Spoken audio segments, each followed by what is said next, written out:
আসসালামু আলাইকুম, সবাইকে শুভেচ্ছা জানাচ্ছি। এসডিজি সাস্টেনেবল ডেভেলপমেন্ট গোলস, যেটি 17টি অভিষ্ট লক্ষ্য রয়েছে। এই 17টি লক্ষ্য থেকে প্রায় চাকরি পরীক্ষাতে বিভিন্ন সময়ে 1 মার্ক প্রিলিমিনারিতে আসতে দেখা গেছে, এবং রিটেনে এই 17টি যদি মুখস্থ থাকে আপনি কিন্তু বিভিন্নভাবে এটাকে লেখায় প্রয়োগ করতে পারবেন এবং এটা কাজে দেয় প্রয়োজন পড়ে।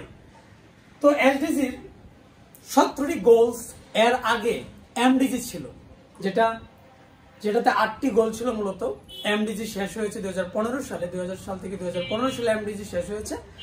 এরপর 2016 সাল থেকে 2030 সাল পর্যন্ত এই এসডিজি শুরু হয়েছে।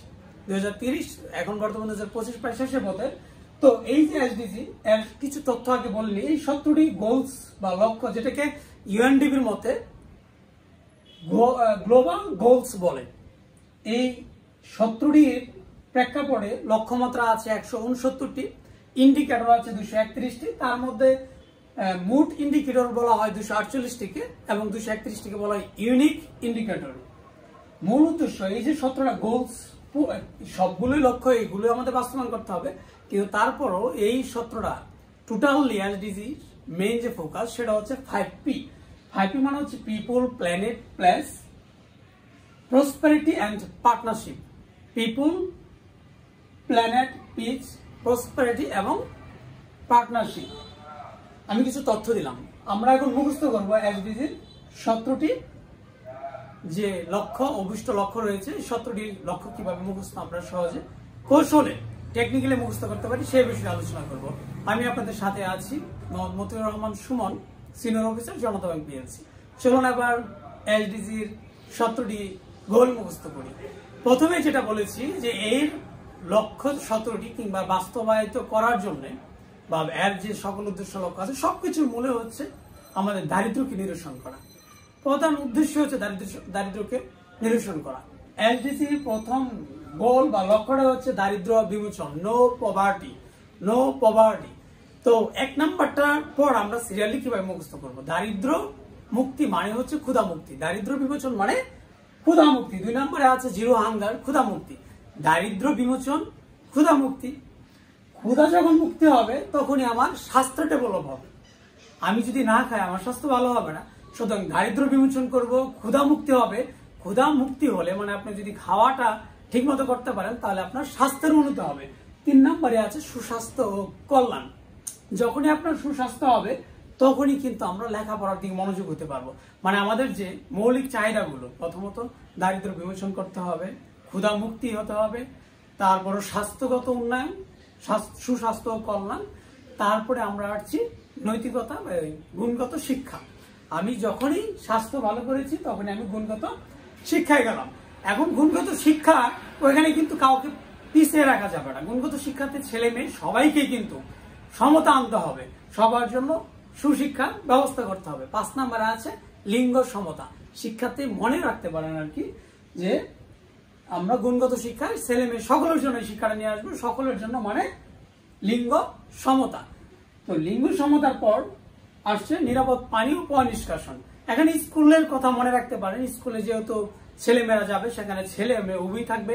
স্কুলে টিউবওয়েল থাকে, স্কুলে পানির ব্যবস্থা থাকে, ফিল্টার থাকে। সুতরাং লিঙ্গ সমতার পর মানে গুণগত শিক্ষার পর লিঙ্গ সমতার কথা বললাম। লিঙ্গ সমতার পর পয় নিষ্কাশন ব্যবস্থা, নিরাপদ পানি ও পয় নিষ্কাশন। পানি যেহেতু আসছে, পানির সাথে জ্বালানি আসবে। আমাদের কি করতে হবে? সাশ্রয়ী ও দূষণমুক্ত জ্বালানি নিয়ে আসতে হবে। স্কুলে আপনি এখানে বিভিন্নভাবে মনে রাখতে পারেন। স্কুলে ছেলেদেরকে নিয়ে টিচাররা কি করে, বারবিকিউ করতে পারে বা বিভিন্ন অনুষ্ঠান করতে পারে, সেখানে সাশ্রয়ী জ্বালানি হতে হবে। আপনি যখন সাশ্রয়ী দূষণমুক্ত জ্বালানির দিকে এগিয়ে যাবেন তখন সুবন কাজ এবং অর্থনৈতিক প্রবৃদ্ধি হবে। আপনি যখনই কোনো কিছু সাশ্রয় করবেন তখন কাজগুলো, ওই টাকাটা বাঁচিয়ে সেটা ভালো কোনো কাজে ব্যবহার করা যাবে, আপনার অর্থনৈতিক প্রবৃদ্ধি ঘটবে। অর্থনৈতিক প্রবৃদ্ধি যখন হবে তখন আপনার অবস্থা, কাঠামোগত অবস্থা কিন্তু উন্নয়ন ঘটবে। শিল্পের দিকে আপনি এগিয়ে যাবেন। শিল্প উদ্ভাবন ও অবকাঠামোগত অবস্থাটা রয়েছে এরপরে 9 নম্বরে। 10 নম্বরে আছে অসমতা হ্রাস, যেটা 5-এ আমরা পড়েছিলাম লিঙ্গ সমতা। এটা মনে রাখা যায়, 5 দুগুণী 10, 5-এর মানে দ্বিগুণ 10-এ আছে অসমতা হ্রাস। 5-এ লিঙ্গ সমতা, 10-এ অসমতা হ্রাস।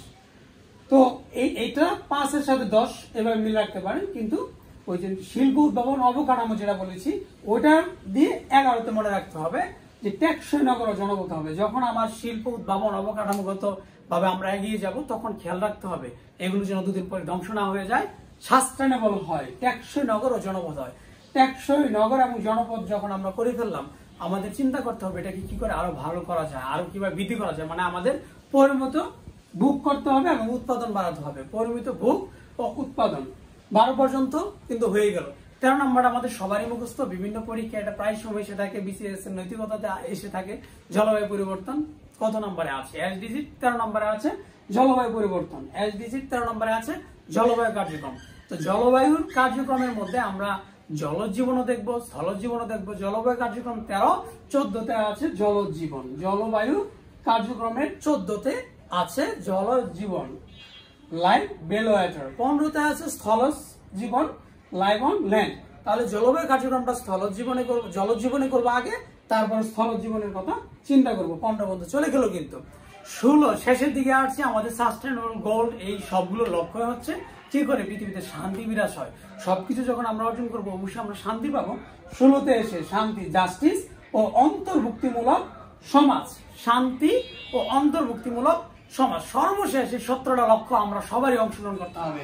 17 নম্বরে অভিষ্ট অর্জনে অংশদারিত্ব। এই অর্জনগুলো, অভিষ্ট লক্ষ্য অর্জনে আমাদের সকলে অংশদারিত্ব করতে হবে।